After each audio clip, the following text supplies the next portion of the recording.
Efren na pasmado ang bunganga. Beep, beep, beep, beep, beep. Ang tagalupa na viral ang mukha. Bip, bip, bip, bip, bip. Bumibip, bip, bip, bip, bip, bip, bip, bip, bip, bip, bip na ba? Ang lahat! Martian! Beep, beep, beep, beep. Enrico Pañero! Bip, bip, bip, bip, bip. Beep, beep, beep, Bip, bip, bip, bip, bip. Bip, bip, bip, bip, bip. Titilaok! Titilaok! Beep, beep, beep, beep, beep. Ito na ang 101.1 Yes FM Balitang Hoy, dahil nga mga Yes Friend ay ang taas-taas ng crudo, no? Nasa 80 pesos. Nasa 80 pesos. Oo, nasa 80 pesos mahigit mga Yes Friend. Gumagawa na ng paraan ang ilan sa ating gobyerno kung paano nga ba maiibsan ang sakit na dulot ng gastos sa crudo. Mabuti naman. At alam mo ba kung ano ang naisip ni Suerte Party List Representative Arlene Ayon?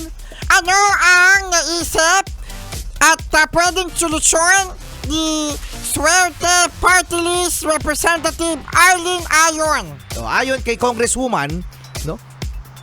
Na wag muna hulihin ang mga traffic violators.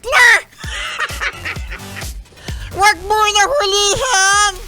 Oh no! Oh yes! Yan mga Yes Friend, ano? Ang minungkahi niya dahil sa hirap ng buhay ngayon mga Yes Friend. Pagkatapos nagkaroon ka pa ng traffic violation, titikitan ka pa o maaari ka pang magbayad para na sa ganun matubos, no?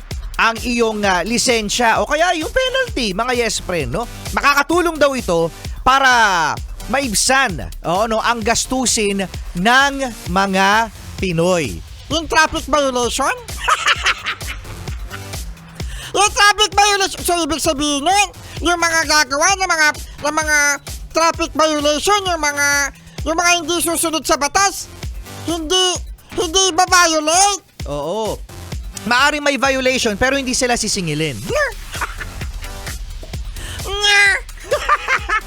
Ito naman mga Yes Friend ang reaksyon ng LTO. Pinalagan! Ay, dapat lang! Oo, no?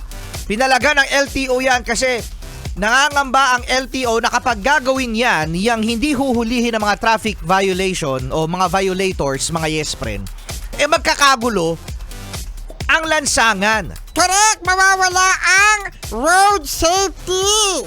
Yun, ang road safety. Bakit kaya ito pa yung naisip, mga Yes Friend?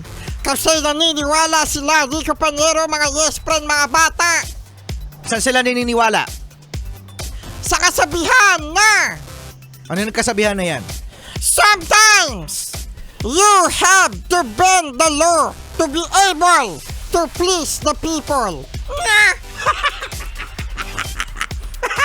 Parang narinig na natin yan Sometimes, you have to bend the law to be able to please the people.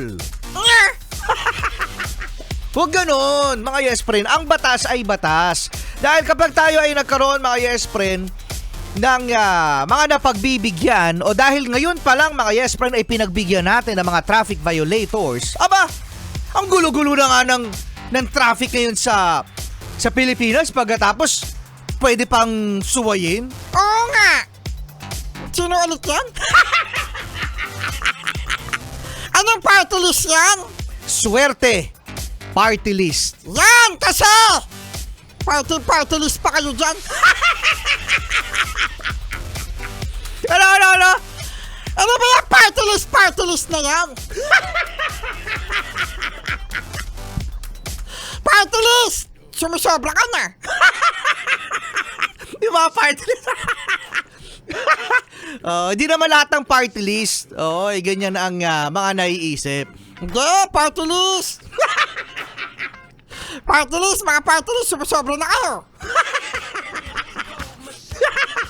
Kasama nyo pa rin, Rico Pañero. At Mars and the Cute, Charlie Cute Morning.